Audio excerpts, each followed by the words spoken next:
اور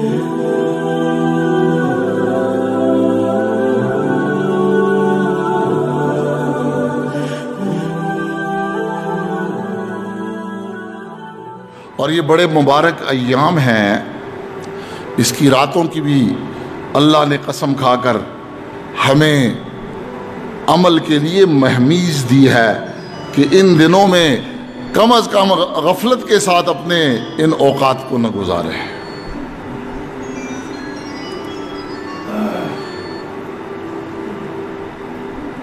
اب اس مہینے اور ان دنوں کے ساتھ کچھ احکام ایسے ہیں جو کہ مخصوص ہیں۔ ایک تو روزے کا حکم، ایک راتوں کو عبادت کا حکم، یہ تو میں نے بتا دیا۔ تیسرا حکم جو اس مہینے کے ساتھ ریلیٹڈ ہے وہ تکبیرات ہیں۔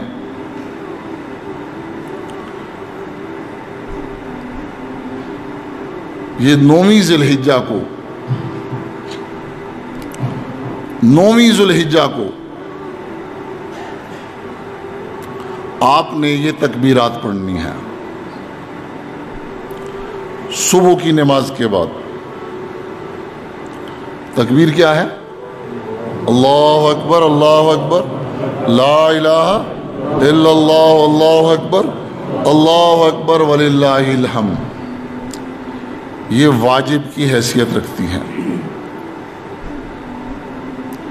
ہر نماز کے بعد یہ اونچی آواز سے پڑھنی ہے۔ کس سے پڑھنی ہے؟ اونچی آواز سے پڑھنی ہے۔ اتنی اونچی بھی نہ ہو کہ چیخ رہے ہوں، اور اتنی دھیمی بھی نہ ہو کہ سنائی نہ دے۔ جہاں اونچا پڑھنا ہے وہاں اونچا پڑھو، یہاں اونچا پڑھو۔ اور اگر کسی کو تکلیف نہیں ہو رہی، کوئی آدمی آرام نہیں کر رہا، نماز نہیں پڑھ رہا، وہاں بھی اگر آپ اللہ کا نام اونچا لے لیں تو یہ بھی کوئی گناہ نہیں ہے۔ بعض لوگ اس میں بڑی غلطی کھا جاتا ہے۔ جو حدیث بعض موقعوں کی ہوتی ہے اس کو سارے موقعوں پر فٹ کرنا شروع کر دیتے ہیں۔ اس لیے حدیث اور حکم کے موقع کو دیکھ کر مسئلے کو بیان کر لینا چاہیے۔ تو یہ تکبیر مقیم نے بھی پڑھنی ہے، مسافر نے بھی پڑھنی ہے، مرد نے بھی پڑھنی ہے، عورت نے بھی پڑھنی ہے۔ عورت گھر میں آہستہ آہستہ پڑھے اور مرد مسجد میں زور زور سے پڑھے۔ عورت بھی اتنی آواز سے پڑھے کہ اس کا اپنا کان سن سکے، تاکہ گھر سے باہر جو غیر مرد ہیں وہ اس کی آواز کو نہ سنیں۔ کیوں؟ عورت کی آواز بھی عورت ہے۔ عورت پردے والی چیز کو کہا جاتا ہے۔ عورت کی آواز کا بھی پردہ ہے۔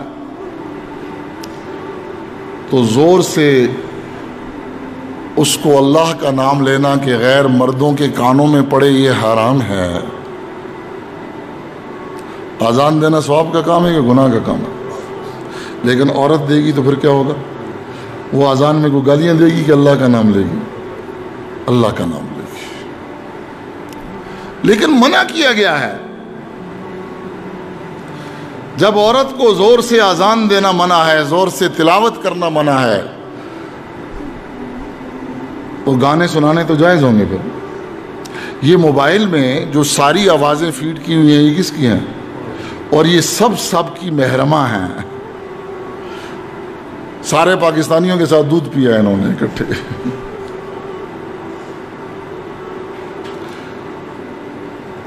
آپ کا موبائل کسی اور کال پر مصروف ہے، آگے سے لڑکے کی آواز ہوتی ہے کہ لڑکی کی؟ لڑکی کی۔ اور جب کان میں یہ اندر جائے گی تو دل کے اندر غلاظت جائے گی کہ نور جائے گا؟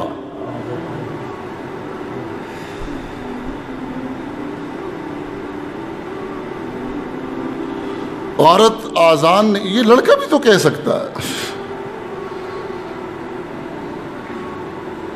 لیکن جس دل کے اندر حیا نکال لی جائے، جس دل کے اندر حیا نہ ہو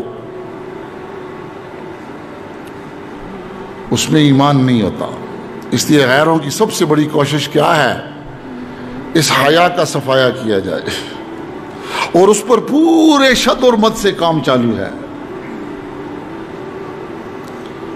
کام ہو رہا ہے اس پر. منفرد نے بھی کہنا ہے، یہ واجب ہے، جو نہیں پڑھے گا گناہگار ہوگا. اس لیے گھروں میں لکھ کر لگا دیں، یہ 5 دن 13ویں کی عصر تک پڑھنا ہے. اکثر یاد نہیں رہتا، گھر میں عورتوں کو یاد نہیں رہتا. اس کو لکھ کر لگا دیا جائے جہاں گھر میں عورتیں نماز پڑھتی ہیں، کہ ہر نماز کے بعد 1 مرتبہ اس کو پڑھ لیا جائے.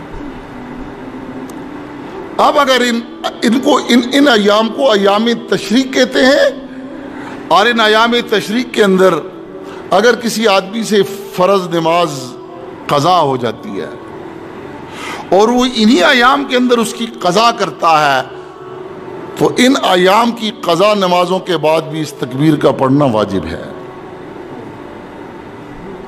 لیکن اگر اور ایام کی قضا نمازیں ان دنوں میں پڑھ رہا ہے تو ان قضا نمازوں کے پیچھے اس کا پڑھنا واجب. مسئلہ سمجھ آ گیا؟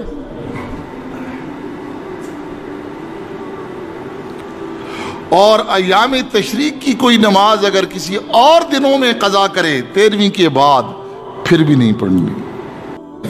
تو ان تکبیرات کا پڑھنا ہے.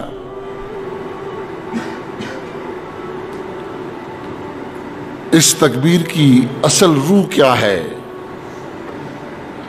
ہم اکثر عمل کرتے ہیں، لیکن عمل کی روح ہمارے اندر نظر نہیں آتی ہے. عمل کا وجود بھی بعض کا بنا نہیں ہوتا، اور بعض کا اگر عمل کا وجود بنا ہوا ہے تو عمل کی روح بنی ہوئی نہیں ہوتی. یہ جتنی شریعت کے اعمال ہیں، اس کے ذریعے شریعت ہمارے اندر ایک خاص وصف پیدا کرنا چاہتی ہے کہ آپ اللہ اکبر پڑھ لیں تو اس کے ذریعے آپ کے دل میں اللہ کی کبریائی آ جائے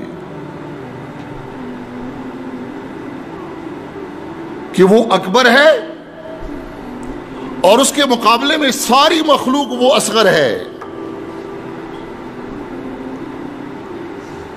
اللہ اکبر ہے اور ساری مخلوق اصغر ہے. اور پھر اس تکبیر کی روح کیا ہے کہ عملی زندگی میں اکبر کے حکم کے مقابلے میں اصغر کے حکم کو قربان کرنا ہے. اکبر کے حکم کے مقابلے میں اصغر کے حکم کو قربان کرنا. یہ تکبیر صرف ان دنوں کے اندر نہیں کہلوائی جاتی، ہر نماز میں روزانہ، ہر اذان میں روزانہ 6 مرتبہ اللہ اکبر آپ سنتے ہیں، کہتے ہیں. اقامت میں 6 مرتبہ کہتے ہیں، اور دن میں اذان کتنی مرتبہ ہوتی ہے؟ 6 5 30 مرتبہ. تو اذان میں اللہ اکبر اللہ بڑے ہے. 30 مرتبہ اذان میں اللہ اکبر. یہ اللہ اکبر کا یہ ذکر اور یہ وظیفہ کیوں کروایا جاتا ہے؟ پھر آپ نماز میں 2 رکعت پڑھتے ہیں تو 11 مرتبہ اللہ اکبر کہتے ہیں. سب سے پہلے اللہ اکبر رکوع میں، سجدے میں. تو 2 رکعتوں میں کتنا ہے؟ یہ 11 مرتبہ اللہ اکبر ہے. تو 4 رکعتوں میں کتنا ہوتا ہے؟ 22 مرتبہ. پھر سنتوں کو ملا لیں، پھر نفلوں کو ملا لیں، یہ کتنی مرتبہ اللہ اکبر کہلوایا جاتا ہے؟ یہ تو روزانہ کا وظیفہ ہے کہ اللہ کی بڑائی دل کے اندر آ جائے. اور پھر عملی زندگی میں ہم اس تکبیر کی صفت کے ساتھ رہیں. پھر ان دنوں میں 9 تاریخ سے ہمیں یہ مزید تکبیریں کہنے کا حکم ہے. اللہ اکبر اللہ اکبر. پھر عید کی نماز کے لیے آؤ تو مسئلہ کیا ہے؟ بڑی عید میں زور زور سے راستے پر یہ تکبیر پڑھتے ہوئے آؤ. پھر خطبے میں خطیب خطبے کے اندر بھی اللہ اکبر پڑھتا ہے۔ تو اس تکبیر کی روح کیا ہے کہ عملی زندگی میں ہم صغیر کے مقابلے میں کبیر کے حکم کو ترجیح دیں۔ میں مسجد جا رہا تھا تو مسجد کے ساتھ ایک مستری صاحب ہیں، وہ کچھ ایک مشین بنا رہے، مسجد میں اذان ہو گئی، جماعت کھڑی ہو گئی اور وہ لگے ہوئے اپنے کام میں۔ میں گیا اور اس سے میں نے ایک بات کہی کہ بھئی آپ نے ابھی اذان کی آواز سنی؟ کہنے لگا ہاں۔ کیا کہہ رہے تھے یہ مؤذن؟ جی اللہ اکبر اللہ اکبر۔ میں نے کہا اس کا مطلب کیا ہے؟ اللہ بڑے ہیں اور آپ کی مشین اور آپ کی دکان چھوٹی ہے، تو اس کا کیا مطلب ہے؟ چھوٹے کو چھوڑنا ہے بڑے کے لیے۔ آپ کا عمل یہ بتا رہا ہے کہ نہیں اللہ چھوٹے ہیں، یہ کام بڑا ہے جس میں لگا ہوا ہوں۔ آپ تو اس تکبیر کو سمجھے ہی نہیں۔ یہ تو آپ نے بطور وظیفہ اس کو تو پڑھ لیا، لیکن اس کی روح آپ کے اندر نہیں اتری۔ اس لیے اس تکبیر کو اپنے اندر اتارنا ہے اس کی روح کے ساتھ۔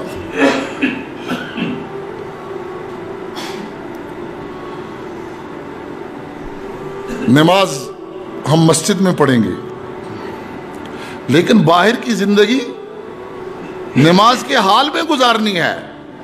ایک صلاۃ ہے، ایک صفت صلاۃ ہے۔ اگر صلاۃ ہمارے اندر صفت صلاۃ نہیں پیدا کر رہی، یہ تو ایک وظیفہ ہے جو ہم نے مسجد میں کر لیا ہے،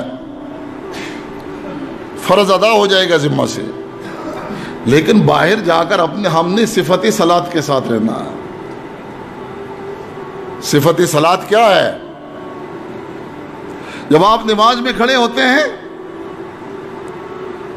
تو آپ کا سارا بدن خدائی حکم کو مان رہا ہوتا ہے۔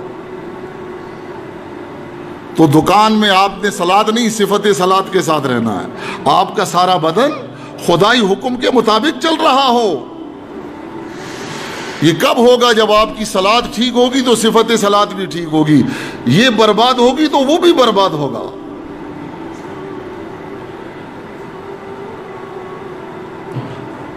ہر عمل اپنی ایک خاص صفت پیدا کرتا ہے۔ تو اس تکبیر کو اس کی روح کے ساتھ اندر اتارنا ہے۔ یہ ایک خاص حکم ہے جو اس مہینے کے ساتھ تعلق رکھ رہا ہے۔